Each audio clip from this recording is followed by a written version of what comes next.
Water makes up 70 to 90% of the human body, including 95% of blood plasma. Many health authorities recognize that dehydration is one of the most common causes of illness. Chronic dehydration is often part of a chronic disease process.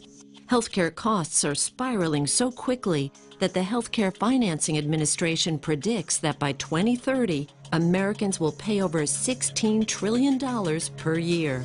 Recently, the World Health Organization ranked the U.S. 37th best in the world in healthcare system performance. Consumer unease with U.S. healthcare grows, and it's no wonder. Americans are rapidly becoming the heaviest people on earth, with overweight Americans now significantly outnumbering those who maintain a healthy weight. Enagic Incorporated, a Japanese company founded in 1974, is trying to make sure that you don't end up being one of these statistics. Enagic has a technology that turns ordinary tap water into Kangen Water. Enagic's flagship product is the Leveluck SD501. This amazing water is a highly energized alkaline water produced with a continuous ionized electrolysis water generating system. Enagic is ISO 9001, ISO 14001, and ISO 13485 certified. Along with these certifications, Enagic is a proud member in good standing with the Direct Selling Association. Other awards include the prestigious International Earth Environment University Environmental Award, awarded to select companies for outstanding achievement in environmental services. Kangen water has 3 important properties that distinguish it from regular water. These properties are the antioxidant value, alkalinity, and microclustering property. In the next few minutes, you will learn about each of these properties, as well as other important benefits to having an Enagic ionizer in your home. Oxidation is the rust on a pipe or the breakdown that occurs when you cut an apple and it turns brown. Antioxidants slow down or stop that process and are found in many fruits and vegetables from Mother Nature. The Japanese call this Kangen water. Kangen translates to return to origin. This antioxidant property of Kangen water can be measured with an ORP meter.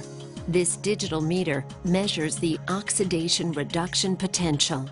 A positive reading means it is oxidizing, whereas a negative reading means it is not oxidizing or an antioxidant. Let's look at the ORP values of some of the most popular beverages on the market today and compare them along with Kangen water. Go ahead and clean that off now. And when we get our first one, let's go ahead and see what that reading is right there. We've got about a positive 363.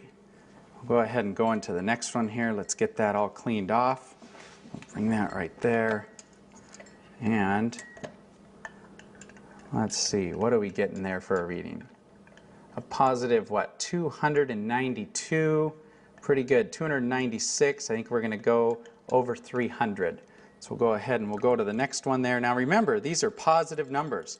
We're looking for a negative number.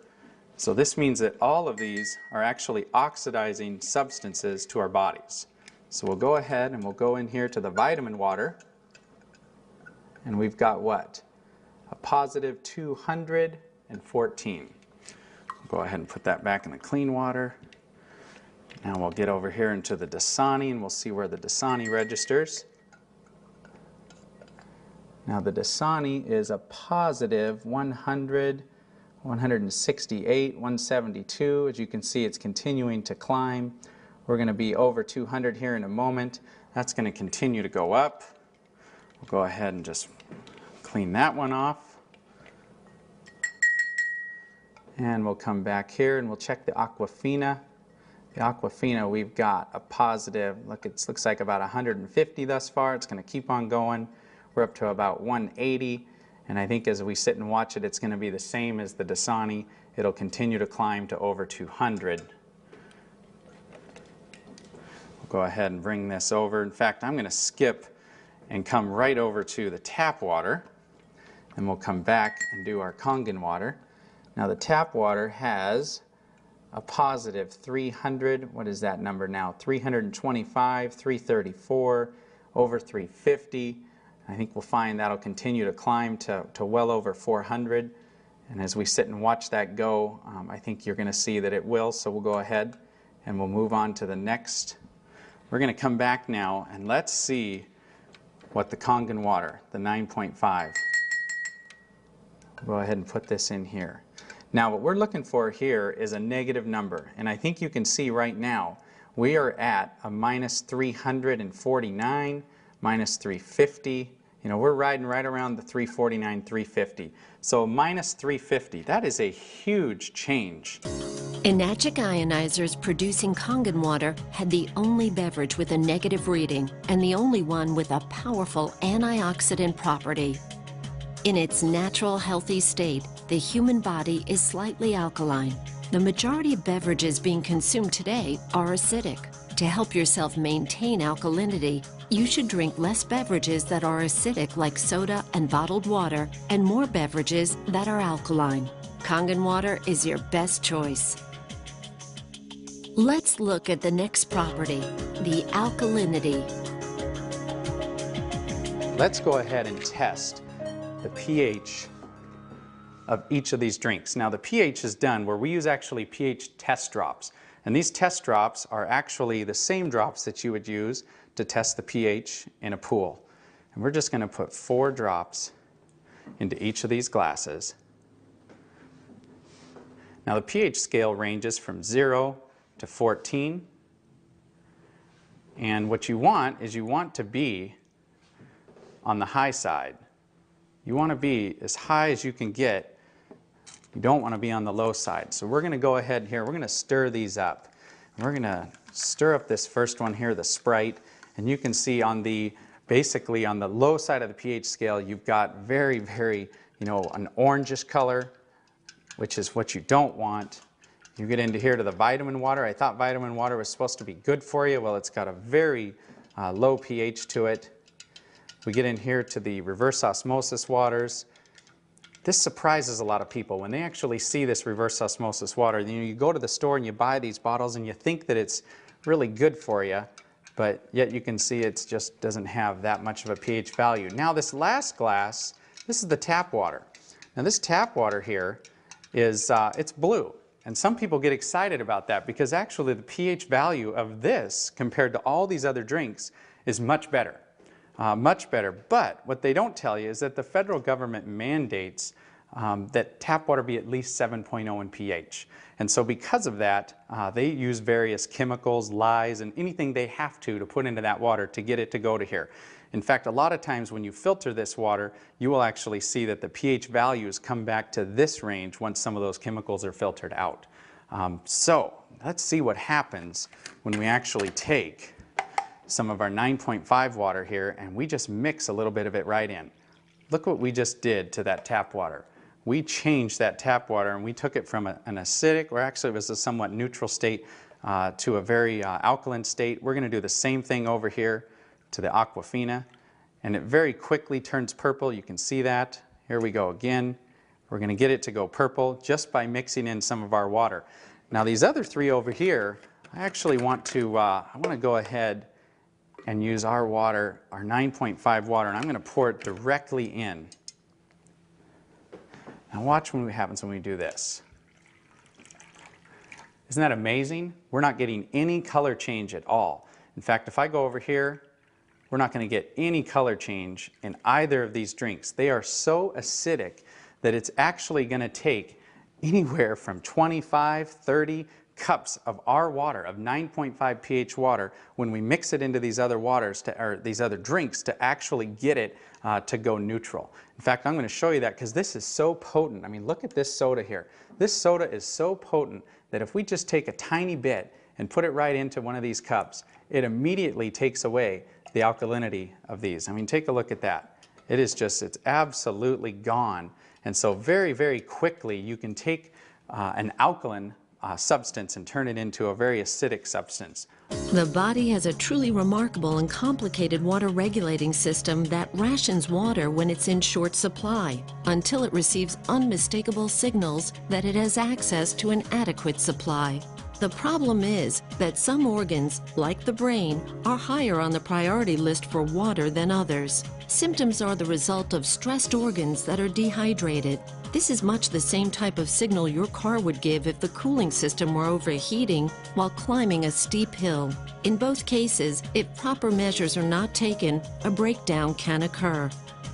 When asked how much water they drink each day, most people answer, not enough. We know that we should drink more water, but most of us don't make it a high enough priority. In fact, many people are confused as to how much water a person is supposed to drink. Most doctors will tell you that we should drink 8 8-ounce glasses of water per day. But is it a one-size-fits-all answer? Common sense would indicate that a 250-pound person would need more water to maintain their 75% hydration level than a 125-pound person. And what about someone who is very physically active or someone who works in a hot climate versus a person that is sedentary and perhaps stays indoors the majority of the time? Researchers have discovered that the most consistent trait of long-lived clusters of healthy people on the planet is the water that they drink. In his book, The Water Puzzle and the Hexagonal Key, Mu Shikzan, PhD and one of the foremost water authorities in the world, states, hexagonal water is energetically more powerful. It is the obvious biological choice. Kangen water has some of the same properties as hexagonal water. A regular water cluster does not absorb as quickly or as easily as a smaller Kangen water cluster. Kangen water is more readily absorbed by the body and allows for better hydration. This smaller cluster is also why Kangen water tastes so soft and silky. Let's demonstrate the microclustering property of Kangen water. Now we're going to make tea, or attempt to make tea, with a water that is not, it's not hot. We're not going to allow this to steep. It's just a room temperature water. And now I want to make some tea with our 9.5 water. Kangen water 9.5. So we're going to go ahead and run us here another quart of our 9.5 water. We're going to give that first tea just a little bit of time. We're going to let it attempt to make tea from that reverse osmosis water. Remember what we talked about. Reverse osmosis water is what the Japanese call a dead water. It doesn't have any minerals in it at all. And in fact, when you put that water into your body, it can actually deprive your body of some of the essential minerals and nutrients that it has in it, because water, like anything, will balance itself out when it goes into your body. So now we'll just go ahead and take this cup here, and we're going to pour a cup of tea with our water. And I think you already see what is happening here. We have got tea. What I want to do is I want to give this one a little spin. We'll give this one just a little spin here. We'll just stop. Look at that. You've got two different cups here, same tea bags. One is obviously having a hard time making anything, and you've got this one here which looks like a perfectly good cup of tea. Now what's amazing about the microclustering properties is it actually will multiply the amount of nutrients that you're putting into your body and actually enable your body to use those nutrients. So as I slide this next tea bag over, watch what's going to happen. I can take this tea bag now and I can come over here and I can make another cup of tea. How about that? I mean, this property alone is amazing. For folks out there that like to drink coffee, you can go ahead and make your coffee, and you can use about half the coffee beans that you would normally use and get just as good a cup of coffee. And look at this. There's another cup. I think we could go on here and make anywhere from 15, 20, 25 cups of tea off of one tea bag. And there's actually nothing wrong with this at all. This is a fantastic tea, and it tastes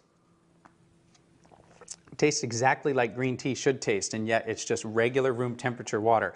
Let's come back over here to this little guy and let's see what's going on here. He's having a hard time getting started.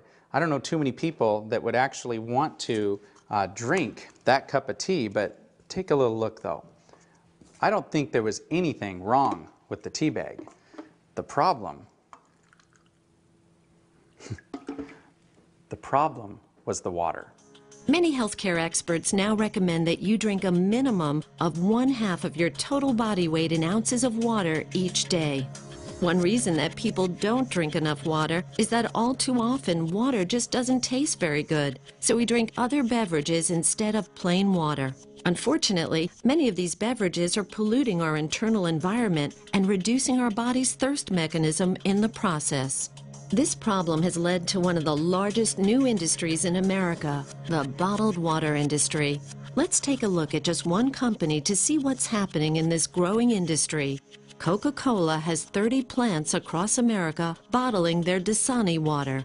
The source of this water is the local municipality. And for your information, the FDA does not require that purified or bottled water have the source of the water listed on the label.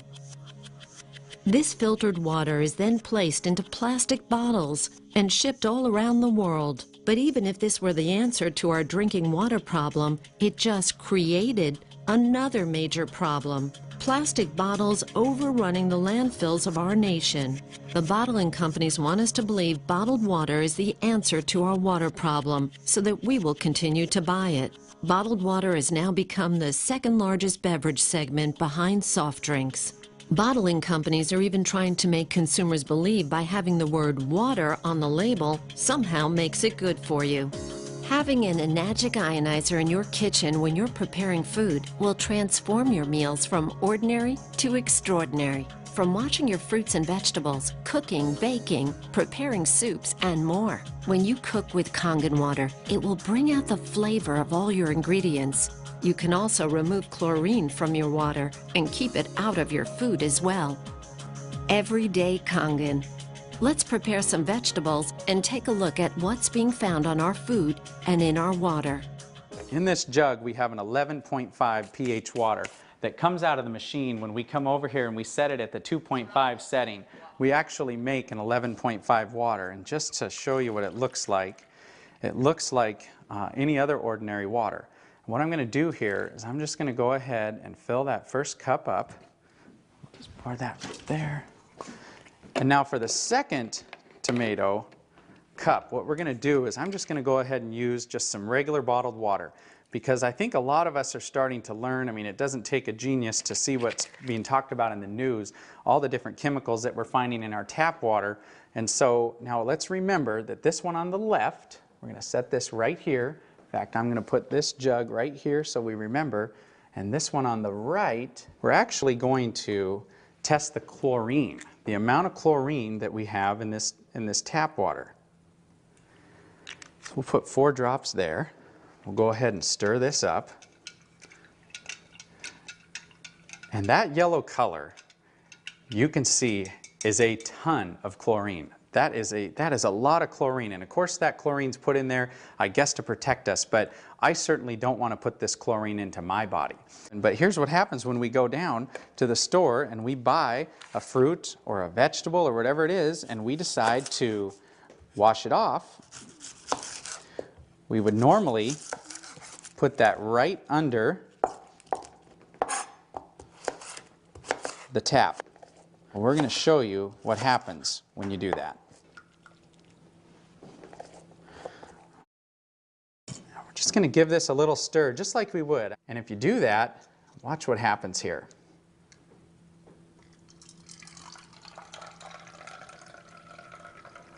As we pour this out, take a look.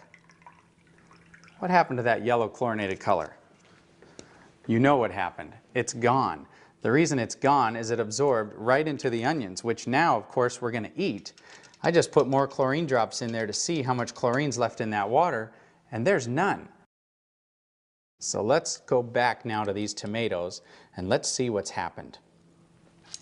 Get a couple more glasses here, and let's go ahead and take a little look here. This is what the Dasani. Reverse osmosis water is in a lot of homes. People have these filter systems that are built right in, and basically they do it because they think that that water is very, very good for you. Now, what did we wash off of these tomatoes with that water? I think you can tell it doesn't look like much. That looks like regular old clean water. And we'll come over here. Now let's see what we washed off of this first set of tomatoes. Look at that water. That yellow color right there represents the pollutants that we actually have that are on those tomatoes. Typically, you would actually eat these, and if you were to taste the difference between the two, you will not want to eat these tomatoes. I think everybody knows that as you mix water and oil, they don't mix. Just like we've been taught in school, everything we've ever been taught, that's exactly what happens is they don't mix. The oil just floats right to the top. Well, what's pretty amazing about our water is that you've got, we'll take some more of this 11.5 water. This water has cleaning powers that are so amazing that you can actually, when it comes to cleaning those tomatoes, as we saw, it took everything off of those tomatoes. Most of the herbicides and pesticides today are oil-based. So anything that they're putting onto our foods, they make it oil-based so it doesn't wash off when it rains. It makes sense. But when we take our 11.5 water now and we actually pour this into olive oil, look what just happened. That is completely emulsified right in the cup. That's amazing. There's chemists out there that say that's impossible. That shouldn't happen. But look at that. We just emulsified this oil. Talk about cleaning properties. Talk about being able to clean your shower, or clean the car, or clean anything greasy. You know, if the kids go out and get something on their clothes that they shouldn't have, you're going to be able to cut it and break it down. But this oil, you know, it represents the gunk and the junk in the body. And look at how, if we put the right water into our body, by putting a high pH water in our body, we can actually take this right out of it. You just saw the 11.0 pH strong Kangen water that is used for cleaning, not just in the kitchen, but in the rest of the house as well. It can break down grease and oil, and it is a great stain remover. While the machine is producing 11.0 pH water, it simultaneously produces 2.5 pH water. The 2.5 strong acidic water is environmentally green. You can use it for personal hygiene and toxic-free cleaning. Many people are concerned with the many chemicals being used in their homes, and this water can help reduce, if not eliminate, those toxic chemicals completely from your home.